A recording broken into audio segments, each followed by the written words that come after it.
I invited him into my house, and a few minutes later he took his tool out, and I was surprised by its size.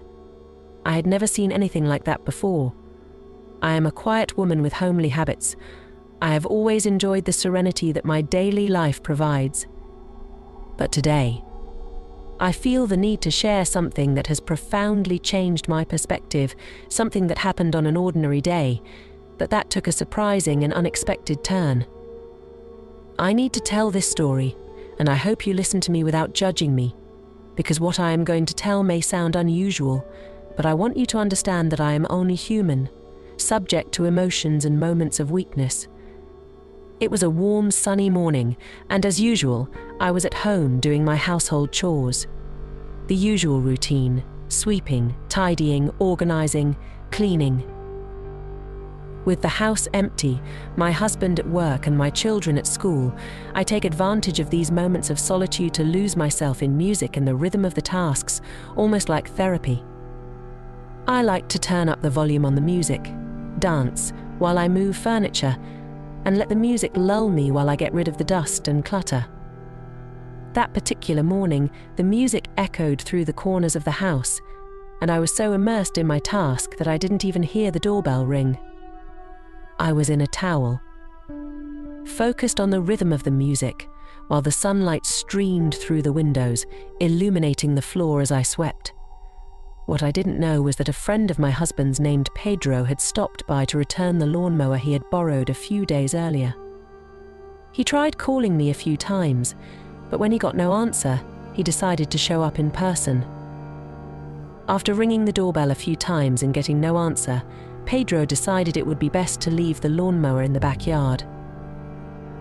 As he passed the dining room window, he saw me dancing and cleaning, completely unaware of his presence. What happened next was something that, even today, leaves me somewhat disconcerted when I remember it. Pedro stood there, watching me for a few moments. He seemed fascinated, perhaps even surprised by the unusual scene of a woman, apparently so demure and reserved, moving so freely and loosely to the sound of the music, without the slightest concern for the outside world. He stood for a considerable time, without me noticing, watching me through the window. When I finally noticed his presence, I felt a jolt of adrenaline run through my body. My heart raced, and my first reaction was to cover myself with my hands, as if that would be enough to hide the situation. I was dressed in light casual clothes, appropriate for cleaning the house, but at that moment I felt exposed, vulnerable, as if he had seen something that was only mine, a part of me that I don't usually show to anyone.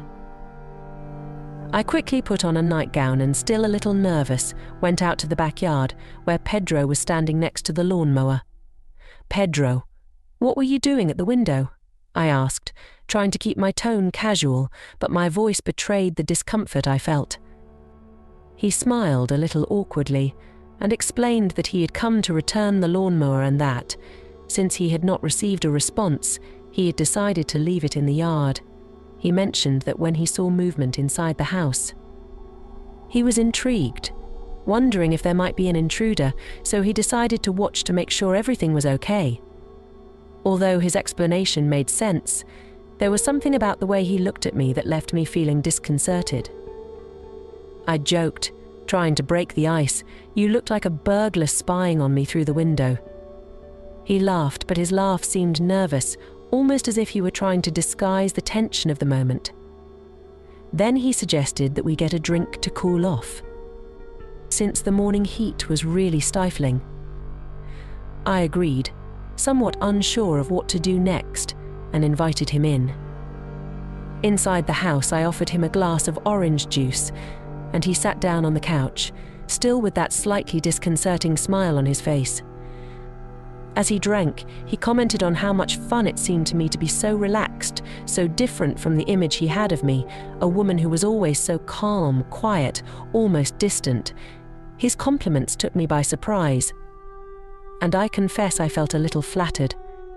It was rare to receive this kind of attention, especially from someone so close to my husband.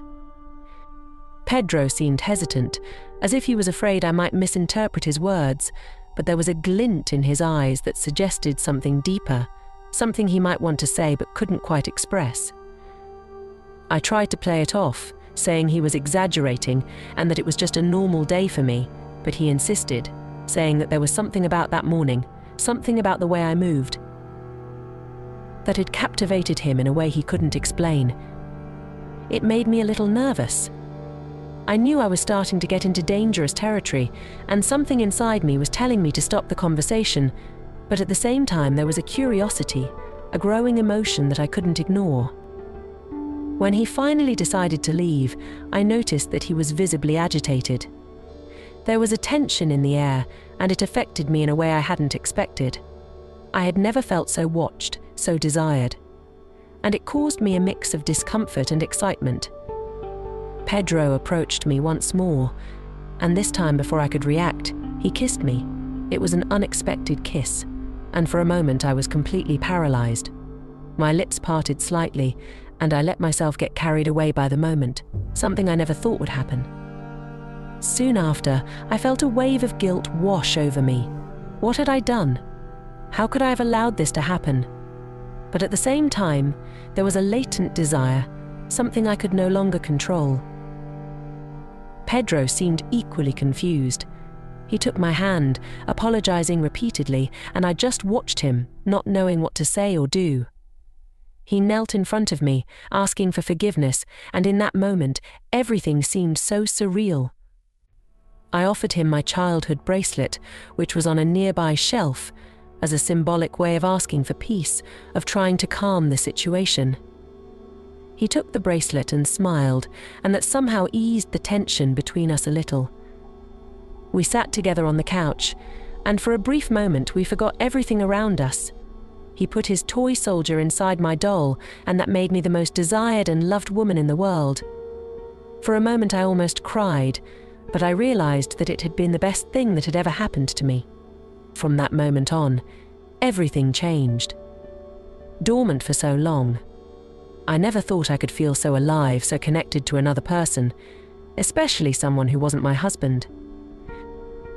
But there we were, Pedro and I, engaged in a game that somehow transcended the simple act of playing. It was as if we were exploring a new dimension, discovering a world that had always been there, but that I had never noticed. As time went by, I realized that I was more involved than I ever thought I would be. I felt like we were getting closer, and it scared me, but at the same time it fascinated me. When he finally got up to leave, I knew something had changed forever.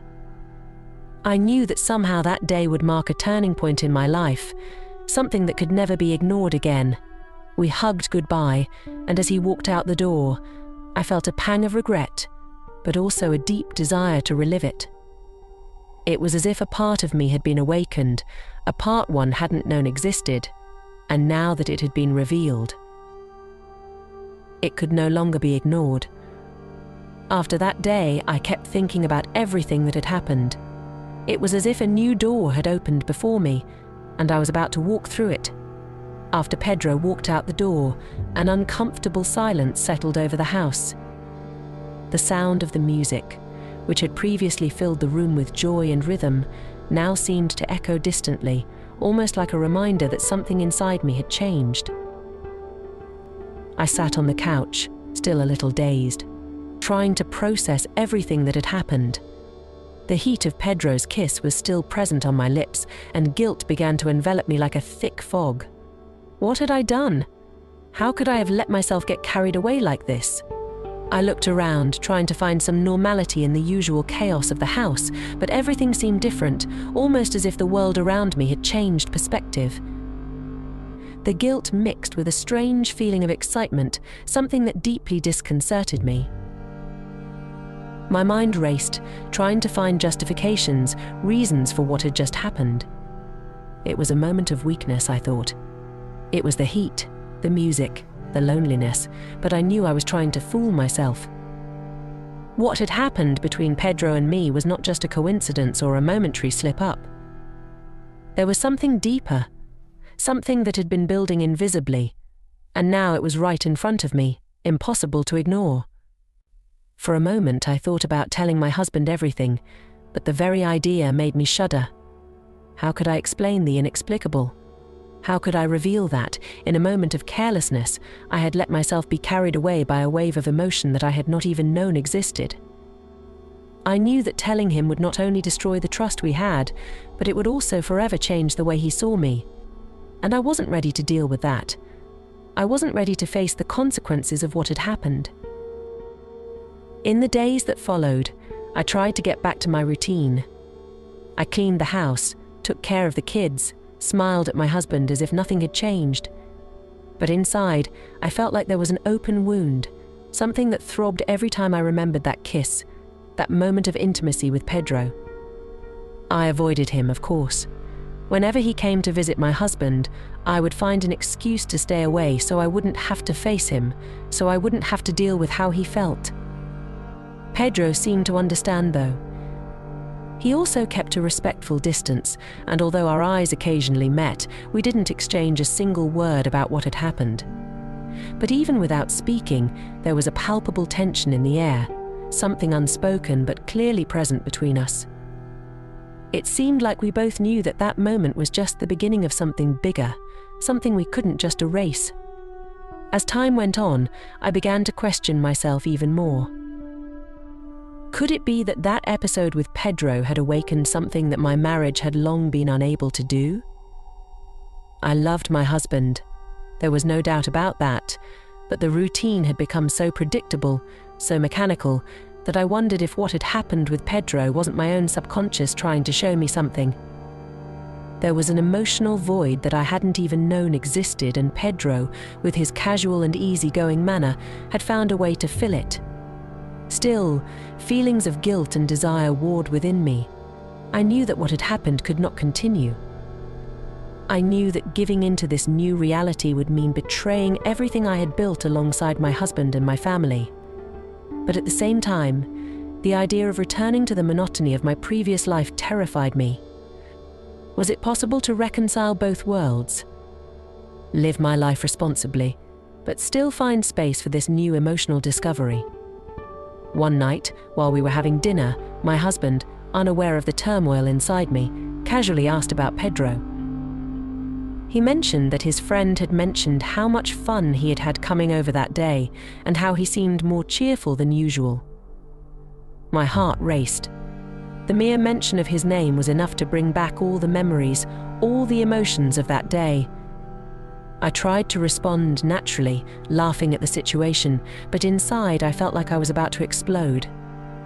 After that dinner, I decided that I needed answers. I needed to understand what was really going on inside me. What did Pedro represent? Was it just a temporary escape? A physical attraction? Or was there something more, something deeper that I didn't want to admit? A few days later, I gathered up the courage and sought out Pedro. I knew I shouldn't do it, that I was playing with fire, but something inside me needed clarity. I needed to understand what had happened and why it had affected me so much. I found him at the coffee shop where he usually went on the weekends. When he saw me, his eyes widened in surprise, but soon that characteristic smile appeared on his face. We sat at a table in the corner, away from the curious gazes of the other patrons. For a while we were silent. We didn't know exactly how to start this conversation. I nervously fiddled with the cup of coffee in front of me, while Pedro watched me with that look that, somehow, always made me uneasy. Finally, he broke the silence. "Are you okay?" he asked. His voice was soft, but there was a tone of concern. I took a deep breath, trying to find the right words. "Pedro, we need to talk about what happened that day." He nodded, as if he had already expected it. "I know it was unexpected," he said, "and I don't want you to think I was trying to." Before he could finish, I interrupted him. "No, Pedro. I'm not here to blame you. I'm here because I need to understand what that meant. For me and for you." He was silent for a few moments, clearly thinking about his answer. To be honest, I don't know exactly what to say. It was a moment, an impulse, but I can't deny that since then, I haven't been able to stop thinking about you. His words hit me like a wave. I knew there was something there, something that wasn't just physical. Pedro was being honest, and that made things even more complicated. I've been thinking about it a lot too, I confessed. But we can't go on like this. I have a family, a husband. I can't just throw all that away. He nodded again, understanding. I know, and I respect that. I don't want to be the cause of any problems between you and your husband, but at the same time I can't ignore what I feel. The weight of reality fell upon us at that moment. We knew there was something special there, something that could not be easily ignored or erased. But we also knew that the consequences of following that path would be devastating. We sat there in silence, both lost in our thoughts, trying to find a way to move on without hurting ourselves or those we loved. We decided that, as difficult as it was, the best thing to do was to walk away. There was no other solution. I needed to focus on my family, on my marriage, and he needed to focus on his own life. But that conversation, that mutual understanding, brought us both a sense of peace, as if we had finally closed a chapter that somehow needed to be concluded. Back to my daily life, I tried to bury the memories of that day with Pedro. Little by little, I returned to my routine, focusing on what really mattered. But deep down, I knew that that episode, that sunny morning, had left an indelible mark on me. A part of me would always remember Pedro, how he made me feel alive, wanted. But now, more than ever, I understood that some emotions, no matter how intense, need to be left behind. As it always does. My marriage continued, and I worked hard to strengthen the bonds with my husband, trying to rediscover what united us, what made us partners. But that morning with Pedro would remain forever, as a memory kept in a secret corner of my heart.